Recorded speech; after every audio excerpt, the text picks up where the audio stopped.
சுக்ரன் ரொம்ப இம்பார்ட்டண்ட்டுங்க. வாழ்க்கையில ஜாலின்ற வார்த்தையே சுக்ரன் தான். ரசம் சாதம் சாப்பிட்டாலும் ஜாலியா சாப்பிடணும். பிரியாணி சாப்பிட்டாலும் ஜாலியா சாப்பிடணும். அந்த சுக்ரன் சரியில்ல அப்படின்னா, அவங்க மனசுக்குள்ள ஒரு ஈர்ப்பு, ஒரு வசியம், ஒரு திருப்தி அப்படின்றதே இருக்காது. ஒரு ரொமான்ஸ் அப்படின்றதே சுக்ரன் தான்.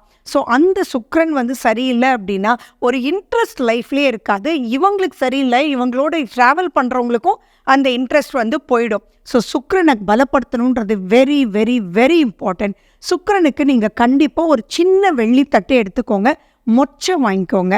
அந்த மொச்சையை அதில் போட்டுக்கோங்க. எல்லா மளிகை கடையிலையும் கிடைக்கும். ஏன்னா தை மாதம் தான் உங்களுக்கு புது மொச்சை கிடைக்கும். தை மாதம் புது மொச்சையில் பண்ணுங்கள். அதுக்கப்புறம் நீங்கள் மளிகை கடையில் இருக்கிற மொச்சையை எடுத்துட்டு, அதுக்கு மேலே ஒரு வெள்ளி விளக்கு, கீழே வெள்ளித்தட்டு, மேலே மொச்சை, அப்புறம் வெள்ளி விளக்கு நீங்கள் வச்சுட்டு, அதில் நீங்கள் நல்லெண்ணெய் ஊற்றி மனதார பிரார்த்தனை பண்ணுங்கள்.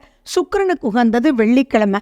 அப்போ வெள்ளிக்கிழமை 3 சுக்கிர உரை வருது இல்லைங்களா? அந்த 3 சுக்கிர உரையில் எது உங்களால் முடியுமோ பரவாயில்ல, மற்ற மத்தியானம் பண்ண முடியாதுன்னா தாராளமாக பண்ணலாம். பண்ணாமல் இருக்கிறதுக்கு அது பண்ணுறது எவ்வளவோ மேல்.